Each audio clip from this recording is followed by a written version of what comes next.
Sementara Vera yang sudah biasa diperlakukan seperti itu, jadi sudah mulai kebal. Vera menganggap hal itu merupakan resiko yang harus dia terima sebagai seorang perawan yang sudah berumur. Tapi Vera yang mulai kepincut segala perhatian dari Pardi, akhirnya tak kuasa menolaknya. Pardi dan Vera pun berjalan beriringan.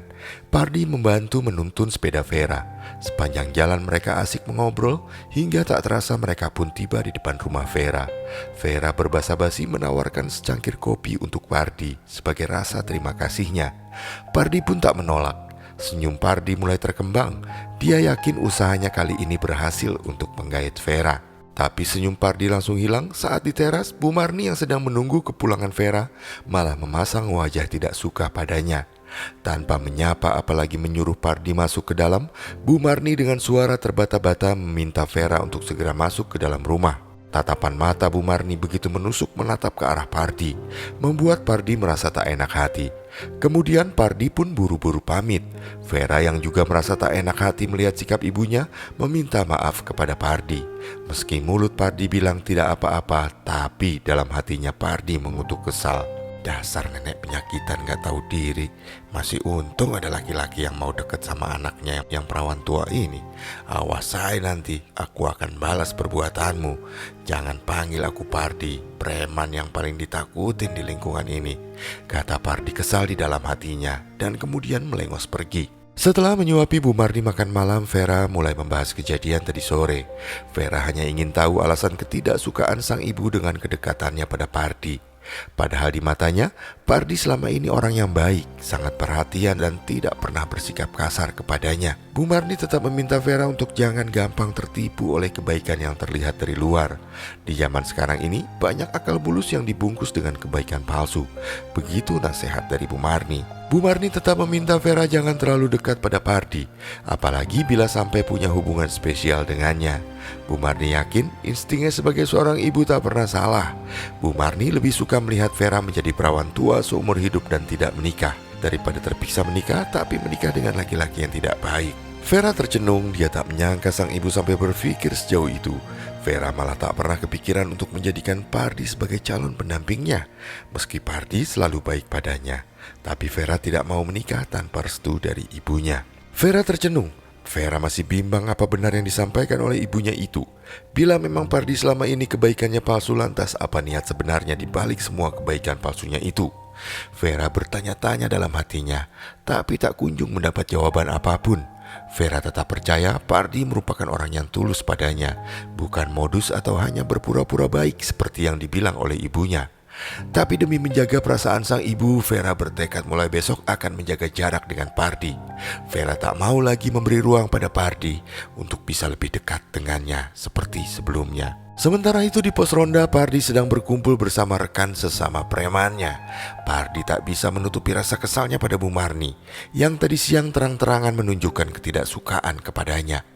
Pardi yang terbiasa mendapatkan apapun yang dia mau meski harus dengan cara apa saja, merasa harga dirinya sebagai preman yang paling disegani di wilayah itu akan jatuh bila sampai mendapat penolakan dari Vera.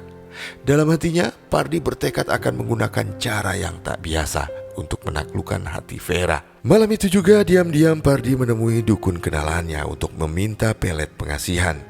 Dukun itu memberi pelet berupa cairan berbentuk parfum yang dikemas dalam botol kecil. Pardi diminta untuk menyemprotkan cairan tersebut sebelum bertemu dengan Vera. Dukun itu menjamin dalam waktu singkat Vera akan dibuat kelepek-kelepek dan akan menuruti semua kata-kata Pardi. Pardi tersenyum lebar. Pardi pun pamit setelah membayar sejumlah uang sebagai mahar dengan QRIS sesuai dengan yang diminta oleh dukun itu. Singkat cerita, Pardi telah bersiap menunggu Vera yang sering melewati tempat itu. Dari kejauhan, Pardi melihat kemunculan Vera sambil mengayuh sepeda sambil menjajakan jualannya. Pardi buru-buru mengeluarkan botol kecil berisi parfum pelet pengasihan sang dukun. Pardi menyemprotkannya ke lehernya sambil membaca mantranya. Dung dung pret, ada kalong disangka kampret. Dung dung pret, nih cewek pasti kepelet. Lalu Pardi segera bersiap untuk menyambut kedatangan Vera. Cukup 2 semprotan saja di lehernya. Habis itu Pardi kembali memasukkan botol parfum peletnya ke saku celananya. Sontak kemudian tercium aroma wangi bunga yang cukup santer. Neng Vera, sini atuh Neng, Pardi memanggil sambil memberi isyarat dengan tangannya agar Vera mendekat kepadanya. Vera yang tadinya hendak belok kiri dengan tujuan menuju kampung lain, mengurungkan niatnya. Sebenarnya Vera malas untuk menemui Pardi, apalagi Vera masih ingat ucapan ibunya semalam. Vera hanya ingin menjadi anak yang patuh pada orang tua. Ditambah lagi, Vera memang tak punya perasaan apa-apa ke Pardi. Vera hanya menganggapnya sebagai teman biasa, tidak lebih. Namun Vera tidak mau menyinggung perasaan Pardi dan terpaksa menghampirinya.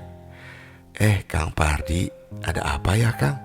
Tanya Vera dengan sopan sambil memarkirkan sepedanya di pinggir jalan. Aduh itu Neng, saya teh mau beli pepes ayamnya, kata Pardi. Vera tersenyum dalam hatinya bersyukur sudah ada penglaris dagangannya, karena dari tadi pepes ayamnya belum ada yang membeli satupun. Iya Kang, sebentar ya saya bungkusin dulu. Dengan cekatan, Vera mengambil daun pisang yang ditimpa kertas koran untuk membungkus pepes ayam pesanan Pardi. Vera tak tahu, diam-diam Pardi terus komat kamit membaca mantra di belakangnya sambil mengeluarkan botol kecil berisi pelet dari saku celananya. Sambil celingukkan ke kiri dan ke kanan, Pardi kemudian menyemprotkan cairan dalam botol kecil tersebut ke rambut dan punggung Vera. Vera yang tidak menyadari apa yang dilakukan Pardi langsung menyerahkan pepes ayam yang telah dibungkusnya. Makasih ya Kang, udah beli dagangan saya, kata Vera sambil mengambil uang yang diberikan oleh Pardi. Sama-sama Neng, semoga dagangannya hari ini laris manis ya, sahut Pardi. Vera tak menjawab, dia hanya tersenyum dengan manis. Lalu mereka berpisah di sana. Vera pun melanjutkan berjualan ke kampung sebelah. Pardi sendiri kembali ke pos ronda dengan senyum tersungging di bibirnya. Sekarang kamu benar-benar bakal jadi milik saya Neng Vera, ucapnya dengan senyum jahat terpahat di bibir hitamnya. Di jalan Vera tiba-tiba merasa pusing. Kepalanya terasa seperti baling-baling yang berputar ke sana kemari dengan kencangnya, hingga membuatnya terasa oleng. Vera bahkan hampir saja jatuh akibat hilang keseimbangan ketika mengayuh sepedanya. Takut nanti terjadi apa-apa di jalan, Vera pun terpaksa memutuskan untuk pulang. Vera tak mempedulikan lagi dagangannya yang masih banyak. Bu Marni yang menyambutnya khawatir melihat Vera yang pulang lebih cepat. Vera kok pulang lebih cepat? Lalu dia segera menyuruh Vera untuk segera beristirahat. Anehnya, dalam tidurnya Vera merasa seperti berada di sebuah tempat yang sangat gelap.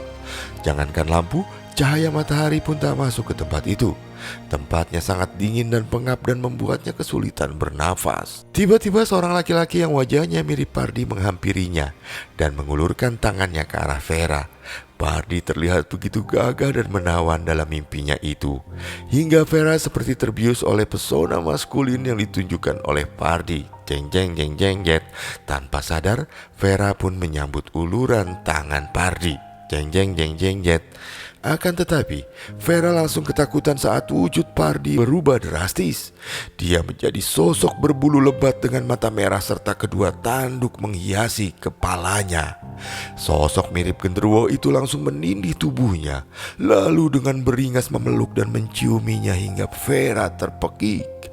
Saat terbangun, Vera telah dibasahi oleh keringat. Namun Vera tak menceritakan mimpi buruknya itu kepada ibunya karena tak mau sang ibu jadi mengkhawatirkannya. Sejak saat itu entah kenapa Vera selalu teringat akan Pardi. Aku mau tidur, aku ingat Pardi. Aku mau makan, aku ingat Pardi. Vera seperti merindukan figur Pardi, sesuatu yang sudah 10 tahun ini tak pernah dia rasakan pada laki-laki lain. Ya, tanpa disadari, Vera mulai tergila-gila pada preman pasar itu. Hingga setiap hari sebelum jualan, Vera selalu mendatangi Pardi ke pos ronda.